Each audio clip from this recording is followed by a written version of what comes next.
მოგესალმებით ძვირფასო რადიო მსმენელებო.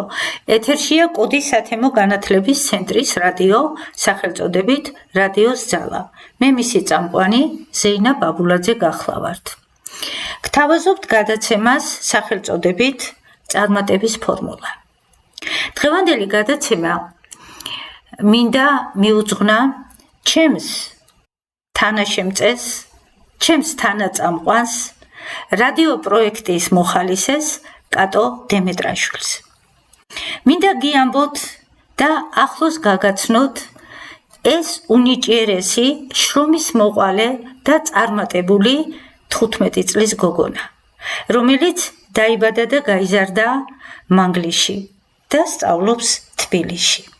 ჯერ კიდევ პატარა მეორე კლასის ასაკში ეზიარა სერიოზულ გამარჯვებას, როდესაც გახდა მათემატიკური ოლიმპიადა ევერესტის გამარჯვებული და ვერცხლის მედალი დაიმსახურა.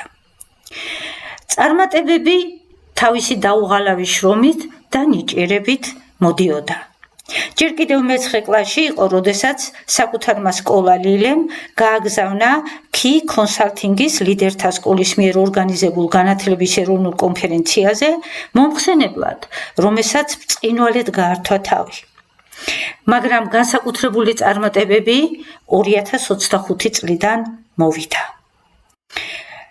როდესაც ჯერ კიდევ გაზაფხულზე საჯაროდ გამოსვლის კონკურსში კატო დემეტრაშვილმა გაიმარჯვა საკუთარ სკოლაში და მიიღო სწავლის გადასახადის 20%-იანი გრანტი. მალევე სერტიფიკატი დაიმსახურა ინტელექტუალურ თამაშში ყველაზე ჭკვიანი.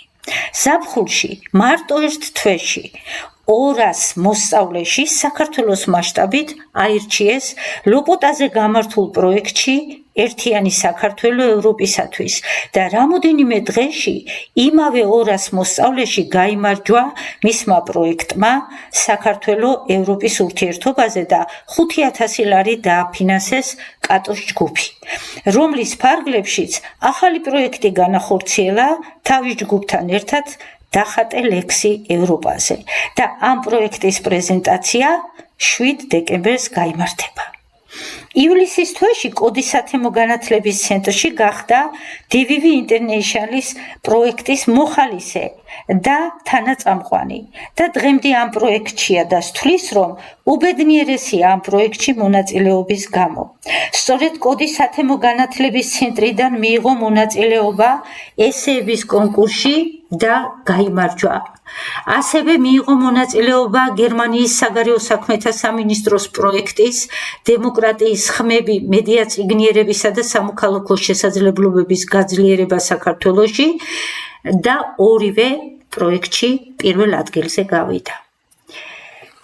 აგვისტოს თვეში ჩაირიცხა ახალგაზრდა ლიდერთა სკოლაში, რომელშიც მთელი საქართველოდან მხოლოდ 10 მოსწავლე შეირჩა და ამ ათეულში შერჩეული იქნა ჩვენი კატო დემეტრაშვილიც.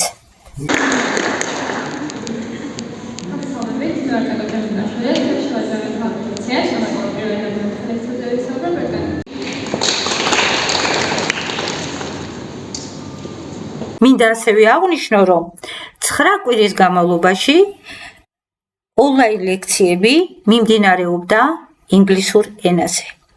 სკოლაში უყვართ, აფასებენ, ამაყობენ მისით. კატო აქტიურადაა ჩაბმული სკოლის თვითმმართველობაში. არის კლასის პრეზიდენტი, ჟურნალისტიკისა და ფსიქოლოგიის კლუბების აქტიური წევრი. ერთნაირად სწავლობს ყველა საგანს, თუმცა მათემატიკა განსაკუთრებით უყვარს. თავისუფალ დროს მეგობრებთან ერთად დადის სხვადასხვა გამოფენებზე და კულტურულ ღონისძიებებზე. ასევე მინდა გითხრათ, რომ ქართულ ხალხურ ცეკვებს არაჩვეულებრივად ცეკვავს და ატავს ბრწყინვალედ.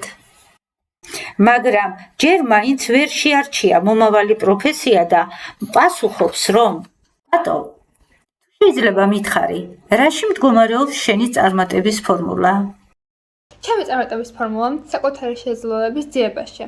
სწორედ ამიტომ ვიღებ მონაწილეობას სხვადასხვა პროექტებში. საბოლოოდ, რომ შემოყალიბდე, რომელი პროფესია ავირჩიო სამომავლოდ და ჩემი მოვლისთვის. სწორედ ამის გამო მე მადლობას ვუხდი ჩემ სკოლა ლილეს, ბატონი სამონ ათანაძის ხელმძღვანელობით, ასევე კოდის სათემო განათლების ცენტრს, ხალბატონი მადონა ოქროპირიძის ხელმძღვანელობით, ასევე DV International-ს, ხალბატონ ჟანას, ხალბატონ ნანას და ჩემს ოჯახს, რომლებიც მაძლევენ мотивაციას და შესაძლებლობას, რომ განვითარდე და ჩემი შესაძლებლობის რეალიზაცია მოახდინო. აი ასეთი არაჩვეულებრივი მოხალისე და თანაწამყვანი მყავს რადიოში კატო დემეტრაშვილის სახით.